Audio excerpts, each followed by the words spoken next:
Warramee, hello and welcome to the collection store here at Rouse Hill Estate. My name's Elizabeth and I'm the Senior Advisor Conservation in the Collections Care team at Museums of History New South Wales.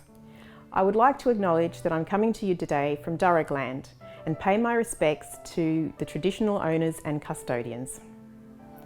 We want to share with you some of the boxes and enclosures that we use across our various properties and collections. Rouse Hill is a great place to start because it has many of the varied collections that smaller museums have in their own spaces and uses the same kind of enclosures and boxes. Boxes and enclosures can complement storage furniture, or they can mitigate some of the problems that you have. For example, putting something in a box will prevent light hitting it and therefore stopping that light damage from happening. Before you start planning or buying the enclosures and boxes that you want, you need to know what's in your collection. Think about their size, their weight, what they're made from, the materials, and also how fragile or vulnerable they are. Here are some of the objects that we need to store at Rouse Hill. So we need to think about how heavy this item is and how soft or light this item is. So to keep them separate, we've placed them in separate boxes and we'll also separate them on the shelves. Collection objects can be kept apart through their placement on shelves or in drawers or through the use of boxes, trays or dividers. You may have heard the term acid-free or archival quality. These are the materials that won't interact badly with your collection items and cause them damage. One indicator is the photographic activity test, the PAT. Photographs are a little bit like canaries in coal mines, and so anything that doesn't react badly with a photograph is usually a material that we can store things safely with. It won't chemically interact with your collection item and so therefore won't cause it any further damage. Many of the enclosures that we have in our collections today were chosen before we fully understood the chemical instability of the materials within them. They now need to be changed to protect our collection items.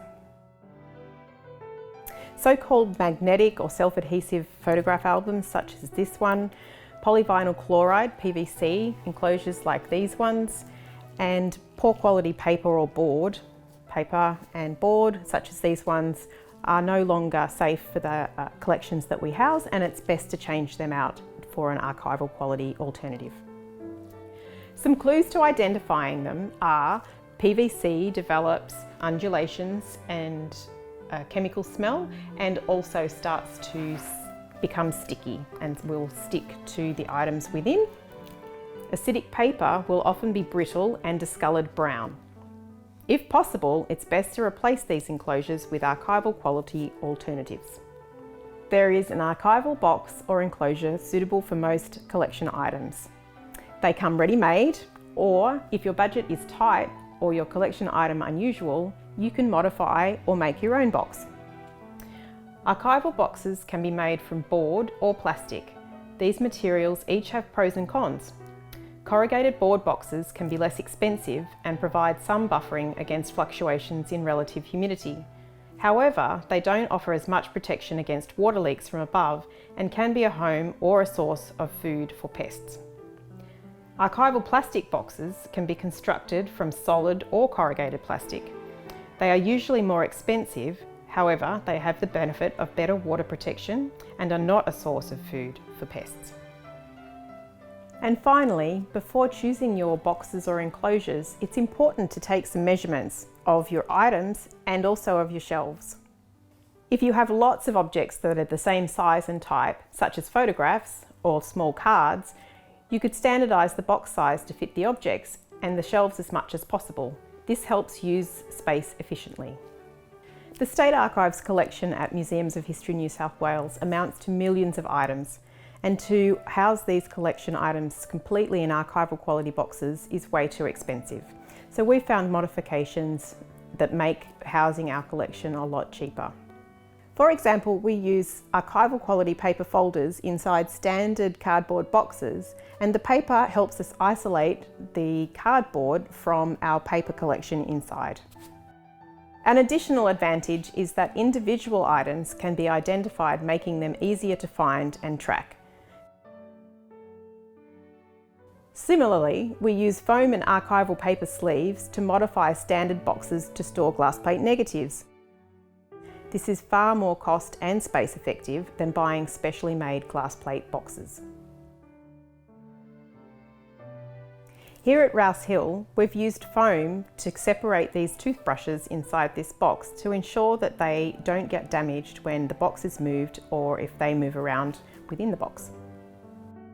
Flexible foam has been used with this set of containers to prevent them from rubbing or banging into each other when the box is moved. This is safer than having them individually loose on a shelf, as you can pull the box off and then access everything safely and view it all at one time.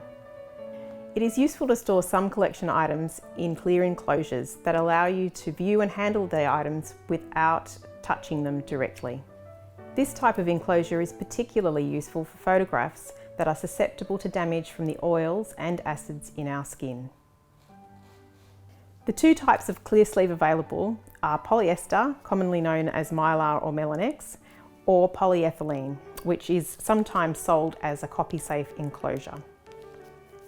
These sleeves can be stored in albums, planned cabinets or boxes, and information can be put on stickers on the sleeve rather than writing on the object. Store items flat if you can. However, some items are just too large to store flat safely. We use rolled storage for many types of oversized flat objects. For example, curtains, rugs, maps and plans. We roll items around the tube, never inside them. The tube supports the item, stops it from being rolled too tightly, and ensures that it is protected from crushing and splitting. This floor mat from the Rouse Hill collection has been rolled around an archival tube. These are great quality, but are relatively costly. A modification to save on cost and to reuse cardboard or plastic tubes is to cover them with aluminium foil and archival paper or plastic. Tissue is an inexpensive option that can be used in many ways. For example, scrunched or rolled up tissue can be used to pad out textiles or baskets. Tissue can be used to interleave or isolate acidic pages in books and files. Tissue paper comes as buffered and unbuffered. Buffered tissues have an alkaline reserve in them and are used for paper items because paper likes to be naturally alkaline. So the tissue paper itself will last longer, but it will also protect items made from paper that like to be slightly alkaline. However, there are some materials that are naturally slightly acidic, such as wool, silk, and some photographs. It's best to store these materials with unbuffered tissue so that there's no alkaline buffering that'll interfere with their natural slight acidity. If you're in doubt, always use unbuffered tissue. Whether buffered or unbuffered, the tissue paper should be undyed. Coloured papers can sometimes bleed if they're wet, or the colour can transfer even if it's dry to the materials that it's stored with. So never use a coloured tissue paper.